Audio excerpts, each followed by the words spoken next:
அடுத்ததாக 12வது ராசியா விளங்கக்கூடிய அதிக ஆற்றல் கொண்ட மீனராசி என்பர்களே, உங்களுக்கு இந்த மாசம் ஓரளவுக்கு சுமாரான மாசமா இருக்கு.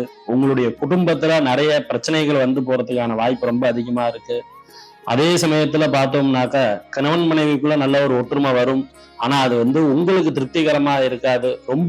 ரொம்ப நீங்க ஒரு எதிர்பார்ப்பு இல்லாம ஓரளவுக்கு ஒரு நியூட்ரலான மைண்டோட போனீங்கன்னா ஓரளவுக்கு நீங்க நிம்மதியா இருக்கலாம். அதே சமயத்துல உங்களுக்கு மருத்துவமனை போய் நிறைய செலவு பண்ணக்கூடிய மாசமா இந்த மாசமானது இருக்கு. கொஞ்சம் உங்களுடைய சரீர ஆரோக்கியத்துல கொஞ்சம் ஜாக்கிரதையா இருங்க. அதே சமயத்துல பாத்தீங்கன்னாக்கா சுய தொழில் பண்ணக்கூடிய மீனராசி என்பவர்களுக்கு இந்த மாசம் ரொம்பவே அருமையான மாசமா இருக்கு. நீங்க நினைச்ச அளவுக்கு லாபம் உங்களுக்கு கிட்டும். நீங்க 500 ரூபாய் போட்டு 5000 ரூபாய் எடுக்கணும்னு நினைச்சு உங்களுடைய உழைப்பை போட்டீங்கன்னா அதுவும் உங்களுக்கு கை கொடுத்து நல்ல உங்களுடைய உழைப்புக்கேற்ற ஊதியத்தை இந்த மாசம் நிச்சயமா வாங்கி கொடுக்கும். உங்களுடைய சுய தொழில மட்டும் எங்கேயாவது ஒரு இடத்துல லேபரா வேலை பார்க்கக்கூடிய மீனராசி என்பர்கள் கொஞ்சம் இந்த மாசம் அனுசரிச்சு கொஞ்சம் அமைதியா பொறுமையா போனீங்கன்னா நீங்க நினைச்ச காரியம் இந்த மாசம் நல்லாவே உங்களுக்கு கை கொடுக்கும். அதே சமயத்துல பாத்தீங்கன்னாக்க திருச்செந்தூர் முருகனை நிறைய பிரார்த்தனை பண்ணிட்டு வந்தீங்கன்னா உங்களுக்கு ஏற்ற லாபமானது நிச்சயமா உங்களுக்கு கிடைக்கும்.